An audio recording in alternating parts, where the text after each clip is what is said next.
Good morning बच्चों, मैं Malad municipal secondary school से। मेरा नाम अजीता विपिन दुबे।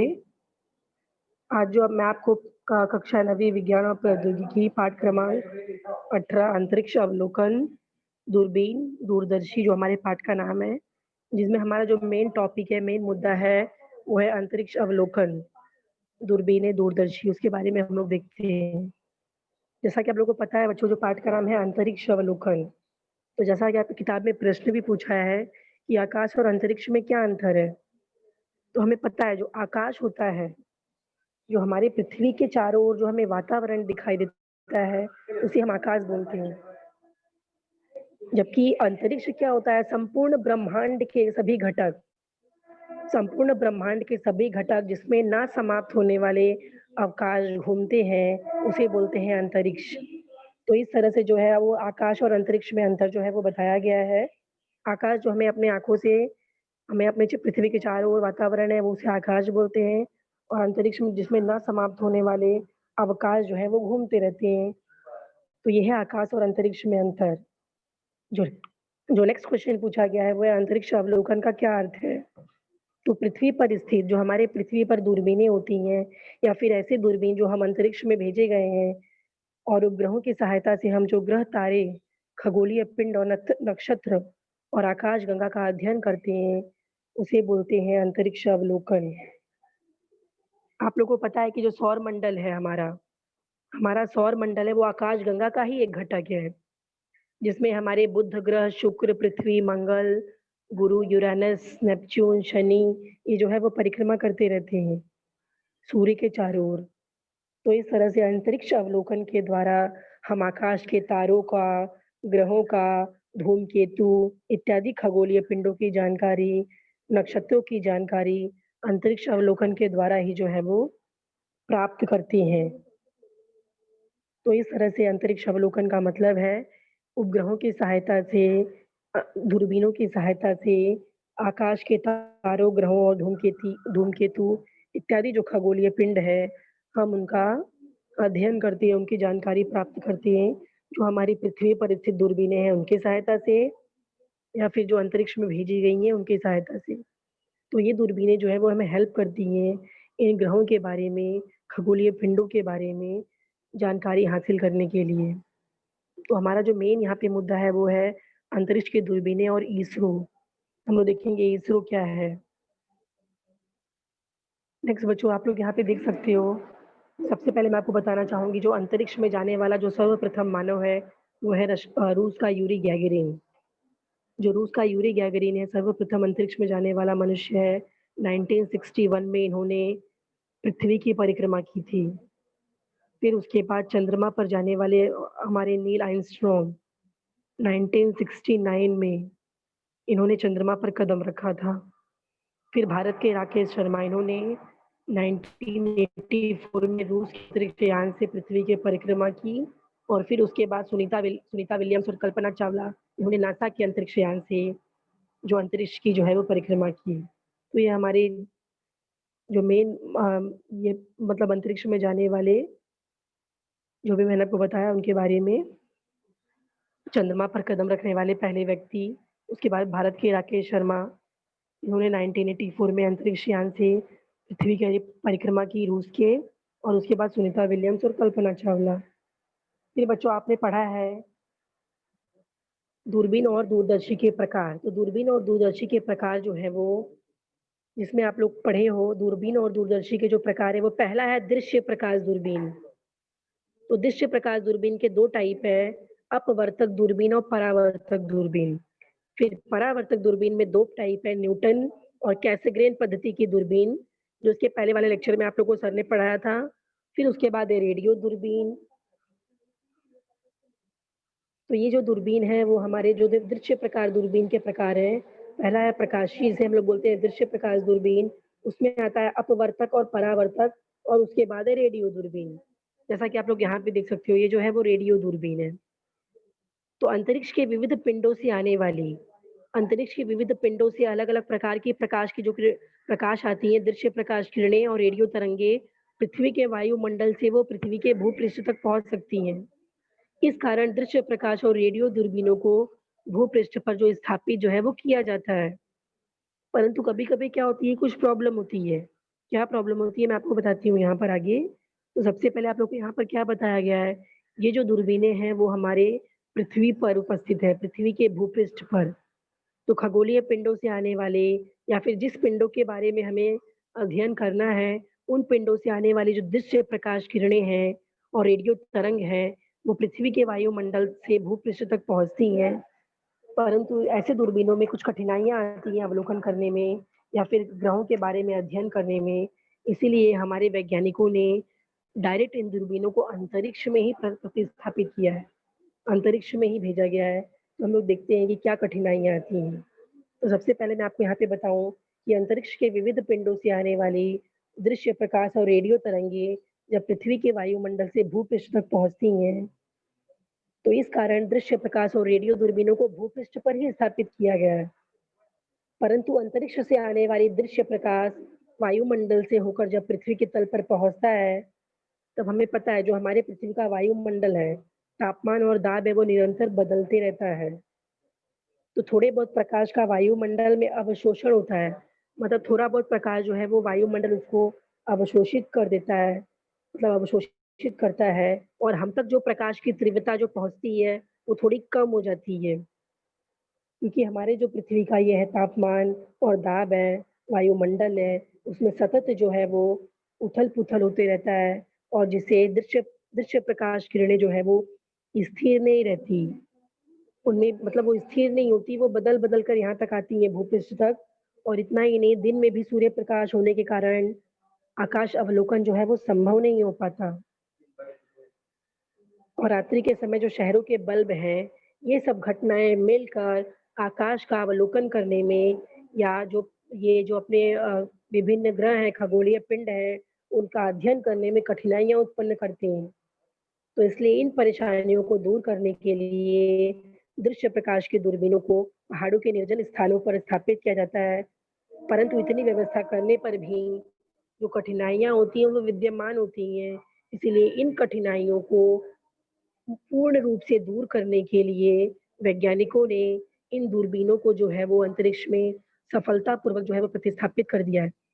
तो अंतरिक्ष से वायुमंडल की परेशानियाँ न होने के कारण अंतरिक्ष में वायुमंडल में कोई चेंजेज़ नहीं होते, कोई परेशानी नहीं आती। इसीलिए दूरबीनों से प्राप्त होने वाले प्रतिबिंब जो हमें मिलते हैं, वो सुस्पष्ट और स्थिर होते हैं। मतलब जो भी हमें इन्फॉर्मेशन मिलता है वो एकदम क्लियर होता है, पिक्चर्स, इमेजेस एकदम क्लियर मिलते हैं, जिस भी पिंड का हमें अध्ययन करना है और कोई भी प्रॉब्लम्स, कोई भी कठिनाइयाँ जो है वो नहीं आती। तो यहाँ पर जो मैंने आपको बताया वही लिखा हुआ है कि किस तरह से वायुमंडल जो है वो हमारा उथल-पुथल उसमें होता है। दृश्य प्रकाश किरणें उसकी वजह से स्थिर नहीं रह पाती, दिन में सूर्य प्रकाश होता है, रात्रि के समय शहरों के बल्बों की प्रकाश जैसी घटनाओं के कारण हम इनका अध्ययन करने में, अवलोकन करने में कठिनाइयाँ उत्पन्न होती हैं। इसीलिए इन सब परेशानियों को दूर करने के लिए हमने डायरेक्ट दूरबीनों को जो है वो अंतरिक्ष में ही प्रतिस्थापित कर दिया। ये आप लोग देख सकते हो, ये डायग्राम है हबल, आपकी किताब में दिया हुआ है पेज नंबर 213। तो 1990 में अमेरिका के NASA, national aeronautics of space administration संस्थान ने, ये जो नासा है वो अमेरिका में है। तो 1990 में संस्थान ने, नासा ने दृश्य प्रकाश दूरबीन हबल का अंतरिक्ष में प्रक्षेपण किया। मतलब इसको डायरेक्ट हमने अंतरिक्ष में भेजा गया है। यह भूपृष्ठ पर नहीं है। इसे डायरेक्ट अंतरिक्ष में भेजा गया। इस दूरबीन का व्यास 94 इंच है और यह हमारे पृथ्वी के भूपृष्ठ से 569 किलोमीटर दूर पृथ्वी के परिध जो है वो परिक्रमा कर रही है। यह दूरबीन अभी भी कार्यक्षम है और इस दूरबीन की सहायता से जो भी हम अवलोकन करते हैं, वो महत्वपूर्ण खोजें जो है वो हमें प्राप्त होती हैं। तो जो इसका ये जो भी हमें मतलब संभव हुआ है वो इसी दूरबीन की वजह से हुआ है। इसका नाम है हबल, जिसका अंतरिक्ष में प्रक्षेपण किया गया है। इसका मैं आपको वीडियो दिखाती हूँ।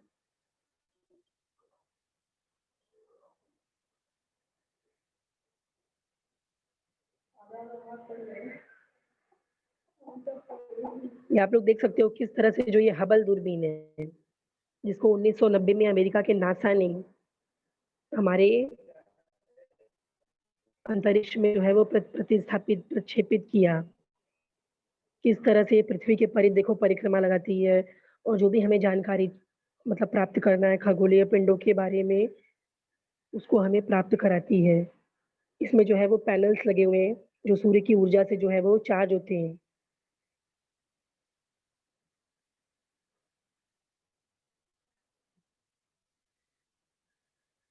नेक्स्ट,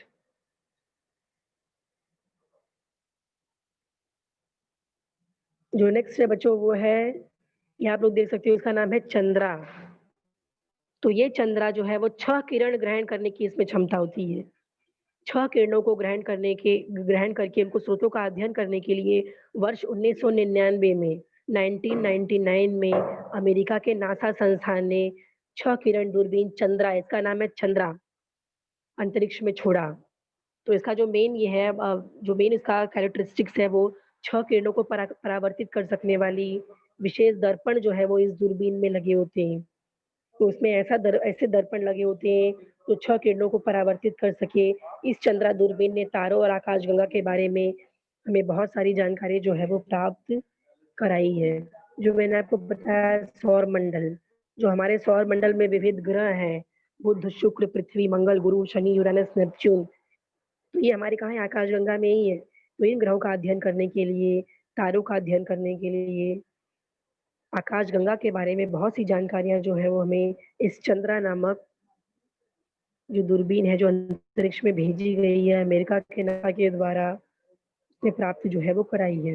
और जो इसका नाम रखा गया है, वो हमारे जो भारतीय वैज्ञानिक प्रसिद्ध भारतीय वैज्ञानिक जिनका आप देख सकते हो फ़ोटो यहाँ पर, सुब्रमण्यम चंद्रशेखर। तो ये चंद्रा यह नाम इन्हीं प्रसिद्ध भारतीय वैज्ञानिक चंद्रशेखर सुब्रमण्यम के सम्मान में दिया गया है। मतलब इसको अंतरिक्ष में प्रक्षेपित करने में इनका बहुत ही बड़ा महत्वपूर्ण योगदान जो है वो रहा है। इसीलिए इसका नाम रखा गया है चंद्रा, प्रसिद्ध वैज्ञानिक चंद्रशेखर सुब्रमण्यम के सम्मान में। तो जो पहला दूरबीन मैंने आपको बताया हबल और जो दूसरा बताया वो है चंद्रा। तो इस तरह से इन दोनों दूरबीनों ने मिलकर इनको डायरेक्ट अंतरिक्ष में छोड़ा गया है, ताकि पृथ्वी पर उपस्थित रहकर जो भी हमें कठिनाइयाँ आती हैं, ग्रहों और तारों का अवलोकन करने में, वो इन दूरबीनों के द्वारा नहीं होती और उन कठिनाइयों से हमने पूर्ण रूप से जो है वो छुटकारा पा लिया है। नेक्स्ट हम लोग पढ़ेंगे बच्चों भारतीय अंतरिक्ष अनुसंधान केंद्र, इसरो, आईएसआरओ, इसरो, जिसका फुल फॉर्म है Indian space research organization Bangalore. ये बैंगलोर में है भारतीय अंतरिक्ष अनुसंधान केंद्र। इस संस्था की जो स्थापना है वो 1969 में की गई।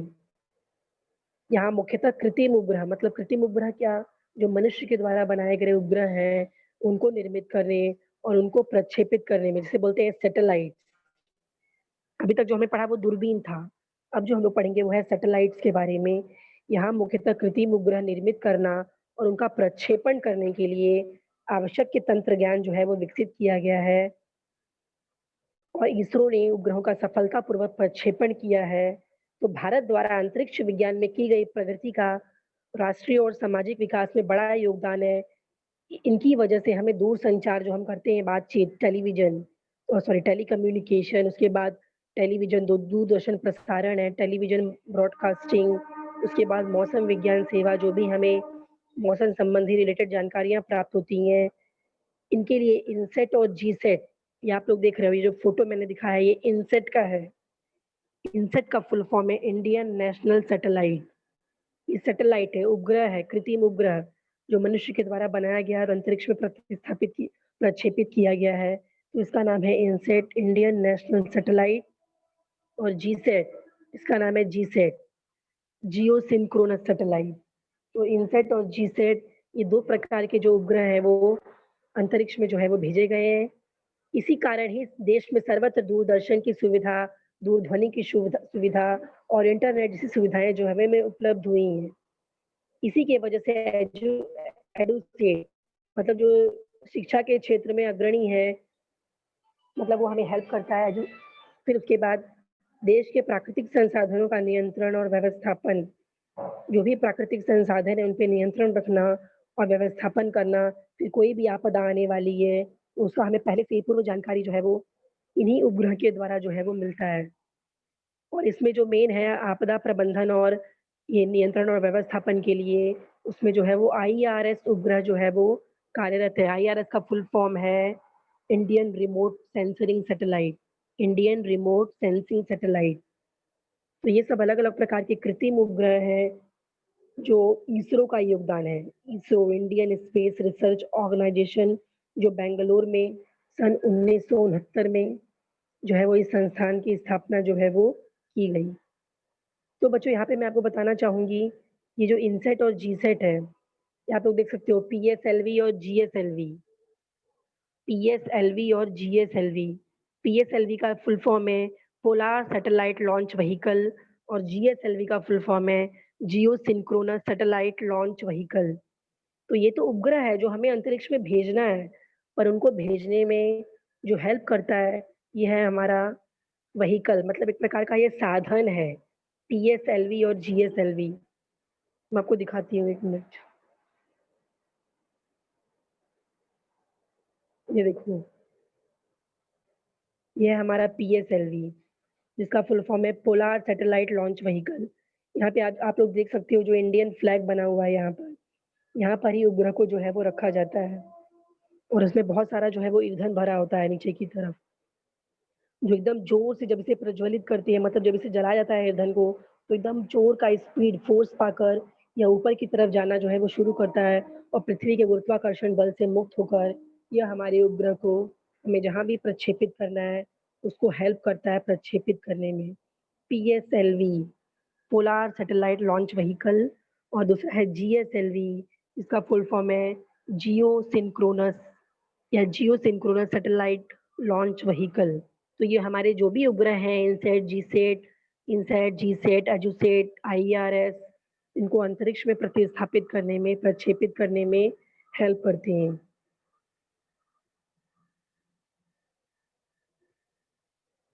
तो ये आप लोग देख सकते हो ये है इनसैट और ये है जीसैट।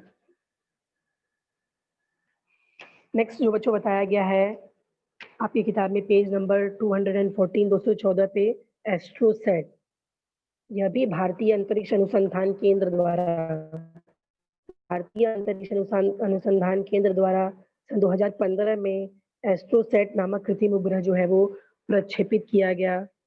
इस उपग्रह पर पराबैंगनी किरणें मतलब जो भी हमारे सूर्य से आने वाली जो पराबैंगनी किरणें हैं, 6 किरणें जो है वो इनको ग्रहण करने की क्षमता जो है वो इस दूरबीन में होती है। मतलब ऐसे उपकरण जो है वो इस दूरबीन में लगाए गए हैं, जो पराबैंगनी किरणों को 6 किरणों को अवशोषित करती हैं, ग्रहण करती हैं। इसका जो अधिकांश भाग है वो भारत में ही तैयार किया गया है। यह विश्व का एक द्वितीय उपग्रह है और इसके द्वारा मिलने वाली जानकारी का उपयोग कर भारतीय खगोल वैज्ञानिक अंतरिक्ष के विभिन्न घटकों पर अभी भी अनुसंधान का कार्य जो है वो कर रहे हैं। कुछ न कुछ शोध जो है वो अभी भी जो है वो जारी जारी है। यहाँ पर आप लोग देख सकते हो जो मैंने आपको दिखाया था, जो मैंने आपको दूरबीन के बारे में बताया था चंद्रा, तो ये चंद्रा दूरबीन है देखो चंद्रा। जिसका नाम जो सुप्रसिद्ध भारतीय वैज्ञानिक है, सुब्रमण्यम चंद्रशेखर के नाम पर रखा गया था। किस तरह से ये पृथ्वी के परिध जो है वो परिक्रमा करती हैं और 6 किरणों को परावर्तित करने वाले विशेष दर्पण जो है वो इसमें लगाए गए हैं। तो इसने तारों के बारे में और आकाशगंगा के बारे में हमें बहुत सारी जानकारियाँ जो है वो उपलब्ध कराई है। चंद्रा।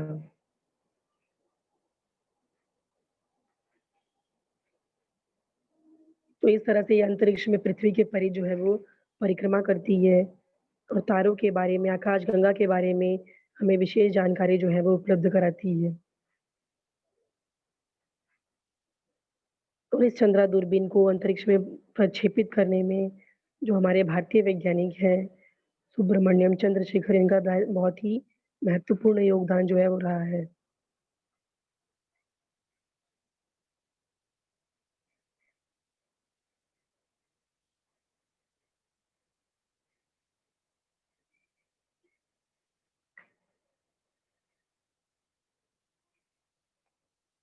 और जो बच्चों मैंने आपको बताया लास्ट में एस्ट्रोसैट, तो ये भी कृत्रिम उपग्रह है और इसके पहले जो मैंने आपको दिखाया चंद्रा वो दूरबीन था और ये एस्ट्रोसैट जो है वो उपग्रह है। इस पर भी पराबैंगनी किरणें और छह किरणें जो है वो ग्रहण करने वाली दूरबीनें और उपकरण जो है वो लगाए गए हैं और यह अभी भी जो हमारे वैज्ञानिक है अंतरिक्ष के विभिन्न घटकों पर अनुसंधान का कार्य कर रहे हैं, जो ये हमें जानकारी देता है उसके ऊपर। नेक्स्ट मैं आपको बताना चाहूँगी कि अंतरिक्ष में कुछ सक्रिय दूरबीनें हैं। अंतरिक्ष में सक्रिय दूरबीनों की जानकारी जिसमें से पहला है एजीली, एजीली अंतर्राष्ट्रीय अंतरिक्ष एजेंसी के संयुक्त मिशन द्वारा इस दूरबीन का अंतरिक्ष में प्रक्षेपण सन 2007 में किया गया। यह दूरबीन भारी खगोलीय पिंडों द्वारा उत्सर्जित गामा किरणों को ग्रहण कर सकती है। एजीली 2007 में। दूसरा है इंटीग्रल, यह छह किरण एक्स-रे दूरबीन का प्रक्षेपण। तो ये जो है वो इंटीग्रल वह छह किरण दूरबीन का प्रक्षेपण जून 2012 में यूरोपीय अंतरिक्ष एजेंसी, यूरोपियन स्पेस एजेंसी द्वारा जो है वो किया गया। फिर उसके बाद है आईरिस, आईआरआईएस।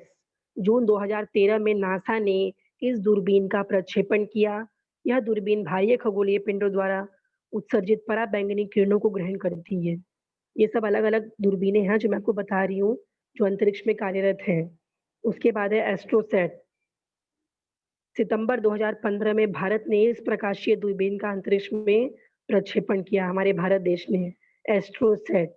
उसके बाद है वाइज, WISC वाइज। दिसंबर 2009 में नासा ने अवरक्त तरंग इंफ्रारेड वेव्स ग्रहण करने वाली इस दूरबीन का अंतरिक्ष में प्रक्षेपण किया।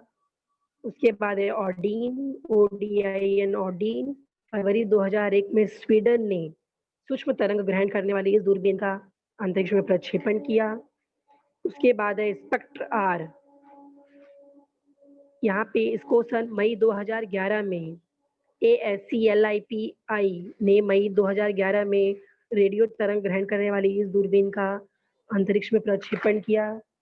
फिर उसके बाद है लिसा पाथफाइंडर। यूरोपीय अंतरिक्ष एजेंसी ने इस दूरबीन का प्रक्षेपण दिसंबर 2015 में किया और यह दूरबीन गुरुत्वाकर्षणी तरंगों का अध्ययन करती है। तो प्रत्येक प्रकार की सक्रिय दूरबीनों में से एक-एक का उदाहरण ऊपर जो है वो मैंने आपको बताया। तो वर्तमान समय में ऐसी सैकड़ों दूरबीनें अंतरिक्ष में सक्रिय अवस्था में विद्यमान हैं, जो अलग-अलग किरणों को ग्रहण करती हैं और हमें विभिन्न जो खगोलीय पिंड हैं, तारे हैं, आकाशगंगा है, उनके बारे में जो है वो जानकारी देती हैं। तो बच्चों आज हमने जो भी जानकारी जो है वो ग्रहण की, तो मैंने आपको बताया अंतरिक्ष की दूरबीनें वहाँ पर हम लोगों ने देखा कि किस तरह से जो भी हमारे पृथ्वी पर जो भी दूरबीनें कार्यरत हैं, उसमें कुछ दूरबीनें तो भूपृष्ठ पर हैं, क्योंकि खगोलीय पिंडों से तरंगें आ रही हैं, दृश्य प्रकाश दूरबीनें आ रही हैं, उनको भूपृष्ठ पर उपस्थित जो दूरबीनें हैं, उनको ग्रहण भी कर रही हैं। बट कभी-कभी अच्छी कोटि का प्रेक्षण करने में या अच्छी कोटि की मतलब ये इनका अध्ययन करने में या फिर इनके बारे में जानकारी प्राप्त करने में कुछ न कुछ कठिनाइयाँ आती हैं। वो कठिनाइयाँ क्यों आती हैं? क्योंकि हमारे जो पृथ्वी का वायुमंडल है, तापमान और दाब है, उसमें निरंतर उथल-पुथल होते रहता है, कुछ न कुछ परिवर्तन होते रहता है। तो जो दृश्य प्रकाश किरणें जो खगोलीय पिंडों से आती हैं, वो स्थिर नहीं हो पाती, क्योंकि आधी जो है वो वायुमंडल में अवशोषित हो जाती हैं और उसके बाद दिन में जो सूर्य प्रकाश का होना और उसके बाद में रात में जो शहरों का बल्ब है, इसकी वजह से अलग-अलग कठिनाइयाँ उत्पन्न होती हैं। तो इन कठिनाइयों का दूर करने के लिए हमने इन दूरबीनों को कहाँ किया? पहाड़ों पर निर्जन स्थानों पर स्थापित किया, पर फिर भी कठिनाइयाँ जो है वो बरकरार रहीं। तो इसीलिए हमारे वैज्ञानिकों ने इन दूरबीनों को डायरेक्ट अंतरिक्ष में ही मतलब अंतरिक्ष में प्रक्षेपित कर दिया। तो अंतरिक्ष में हमारे वायुमंडल से रिलेटेड ऐसी कोई भी प्रॉब्लम्स, कठिनाइयाँ नहीं होती, तो इसलिए डायरेक्ट इनको अंतरिक्ष में भेजा गया और इस संकल्पना को वैज्ञानिकों ने यथार्थ के धरातल पर उतारा। मतलब हमें खगोलीय पिंडों का अध्ययन करने में किसी भी प्रकार की कोई भी कठिनाइयाँ नहीं आती। उसके बाद हम लोगों ने देखा कि दूरबीनों में सबसे ये जो है वो हबल दूरबीन, जिसका मैंने आपको वीडियो भी दिखाया, ये किस तरह से पृथ्वी के चारों ओर जो है वो परिक्रमा करती है और हमें खगोलीय पिंडों की जानकारी जो है वो प्राप्त करने में हेल्प करती है।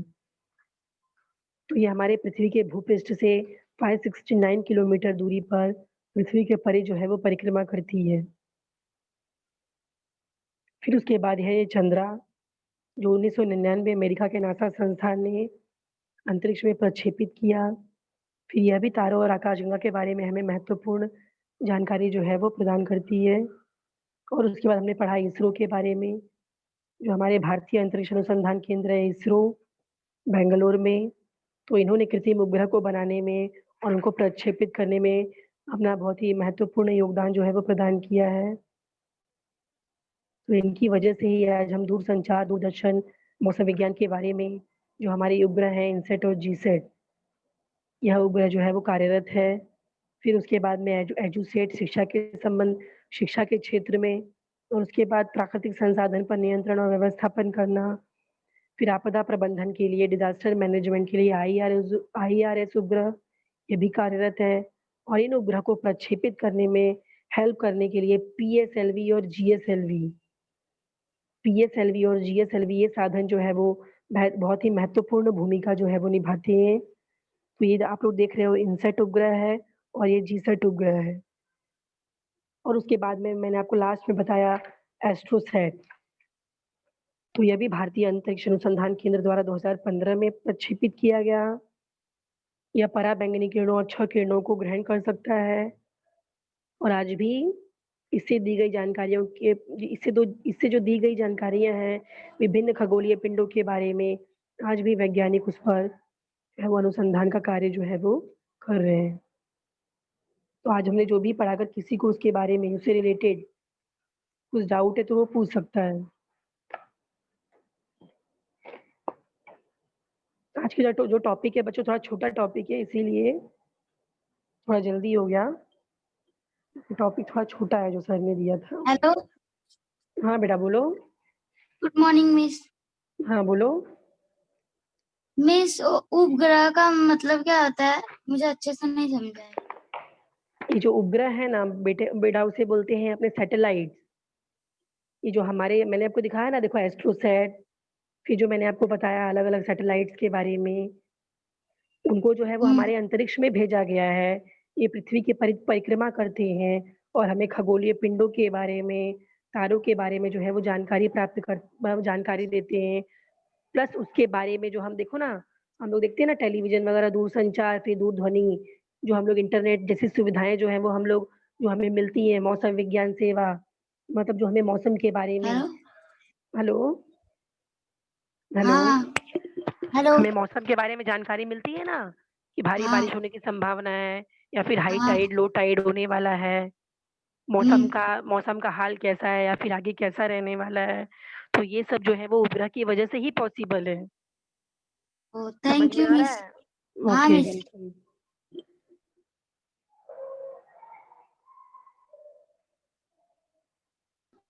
और गुड किसी को कोई? Morning madam. हाँ बोलो। छह किरणों की दूरबीन पृथ्वी पर क्यों कार्यरत नहीं हो सकती? देखो बेटा, मैंने आपको बताया ना कि जो ये दूरबीनें जो है वो पृथ्वी पर, जो दृश्य प्रकाश की किरणें हैं वो आती हैं पृथ्वी पर। बट कभी कभी क्या होता है, हमारे जो पृथ्वी का वायुमंडल है वो एक जैसा नहीं होता। वो हमेशा उसका तापमान और दाब जो है वो बदलता रहता है। जो दृश्य प्रकाश किरणें जो आती हैं खगोलीय पिंडों के द्वारा, जो इन दूरबीनों पर पड़ती हैं, तो उसका जो अधिकांश जो प्रकाश है वो वायुमंडल में अवशोषित हो जाता है। और जो दूरबीनों तक जो प्रकाश जो पहुंचता है, उसकी तीव्रता जो है वो कम हो जाती है। तो ऐसे खगोलीय पिंडों का तब अध्ययन करने में, और उनका जो उच्च कोटि का मतलब उनका उच्च कोटि का अध्ययन करने में हमें कठिनाइयां उत्पन्न होती हैं। मतलब जो हमें रिजल्ट मिलता है वो बराबर नहीं मिल पाता। इसीलिए ऐसी दूरबीनों को हमने डायरेक्ट अंतरिक्ष में प्रक्षेपित किया गया है। समझा? तो वहां पे वायुमंडल हाँ, थैंक यू बदलता मैम। नहीं है, तो हमें जो भी जानकारी मिलती है वो क्लियर मिलती है। जो भी रिजल्ट मिलता है वो परफेक्ट मिलता है, कोई भी प्रॉब्लम उसमें नहीं आती। जो भी प्रतिबिंब प्राप्त होता है वो सुस्पष्ट प्राप्त होता है। Hello miss. हाँ। गुड मॉर्निंग हाँ बोलो। मिस। पृथ्वी पर मानव किस लिए भेजा है? वो क्या हेल्प करती है हमारा? पृथ्वी पर मानव? हाँ। पृथ्वी पर मानव किस लिए भेजा गया है? अमेरिका ने तो भेजा है ना मिस, मानव या कुछ तो भेजा है ऐसा। पृथ्वी पर? कहाँ पर भेजा फिर? कहाँ, अंतरिक्ष में बोल रहे हो? हाँ हाँ, अंतरिक्ष में। सॉरी तो मैंने आप लोग को बताया ना, आप पृथ्वी पर बोल रहे हो। तो सॉरी मैंने जब सॉरी। अंतरिक्ष में जो भी अंतरिक्ष में हमारे गए हैं ना, जैसे जो मैंने आपको बताया रूस में जो पहला जो रूस का जो मनुष्य गया था, यूरी गैगरिन, तो उन्होंने अपने यान के द्वारा 1961 में पूरे पृथ्वी की परिक्रमा की थी। मतलब अंतरिक्ष में जो भी खगोलीय पिंड वगैरह हैं, फिर बाद में चंद्रमा पे देखो जाने वाले नील आर्मस्ट्रांग, तो ये कुछ हमारे लिए नया ही है ना। अभी देखो हमारा हाँ जो चंद्रयान जो भेजा गया था, तो हम अध्ययन कर रहे हैं कि ऊपर ऐसी कौन-सी चीज़ें हैं जिनका हम भविष्य में उपयोग कर सकें। अब चंद्रमा पर जो है वो पानी का अस्तित्व भी पाया गया है। तो वहाँ से हम सोच रहे हैं कि वो हाइड्रोजन गैस जो हमें चंद्रमा पर से अगर मिल। हाँ, बोलिए? बोलो? हाँ मिस बोलिए ना। हाँ, तो चंद्रमा पे हमने पानी का अस्तित्व भी पाया वहाँ पे वैज्ञानिकों ने। तो वहाँ पे ऐसा अनुमान लगाया जा रहा है कि वहाँ पे जो हाइड्रोजन गैस है उसका हम भविष्य के लिए, भविष्य में ईंधन के रूप में हमारे लिए एक अच्छा ईंधन जो है वो साबित हो सकता है। तो इस तरह से जो अलग-अलग अनुसंधान जो है वो कार्य चालू हुए हैं, ठीक है? अभी आपने ही थैंक देखा यू जो हमारा मिस। चंद्रयान जो ऊपर भेजा गया है, पूरा सफल हो चुका था। बस खाली जो लास्ट में उसका कैमरे से जो है वो संपर्क टूट गया। तो वो हमारे लिए एक हाँ बहुत मिस, बड़ा ये जो है वो। हाँ, बोलो? इसरो ने जो इस बार 2019 में जो सुनाई नहीं दे रहा है, बोलो बेटा? टीचर, रेडियो तरंग ग्रहण करने के लिए कौन सी दूरबीन का उपयोग किया जाता है? रेडियो तरंग, ये जो दिया ना रेडियो दूरबीन, किताब में देखो तुम्हारे पेज नंबर 212 पे, ये वाली दूरबीन, रेडियो दूरबीन दिख रहा है? समझा? Yes teacher. हम्म।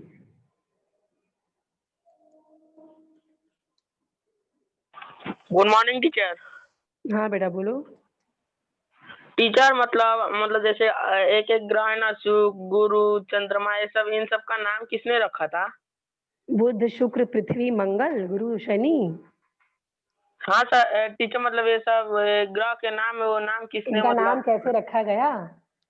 हाँ हम्म, बुध ग्रह, शुक्र ग्रह, पृथ्वी, मंगल, गुरु, यूरानस, नेपच्यून, इन ग्रहों का नाम कैसे रखा गया? Yes teacher.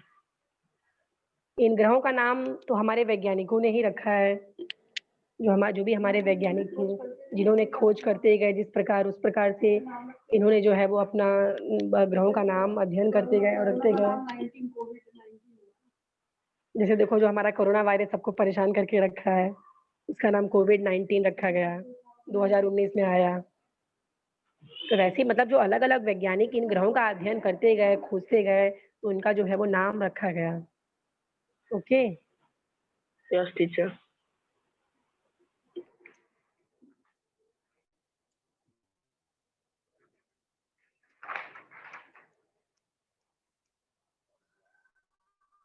और किसी को कोई कुछ प्रश्न पूछना है?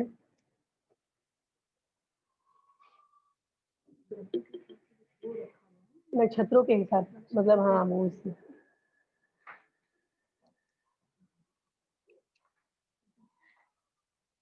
Hello sir.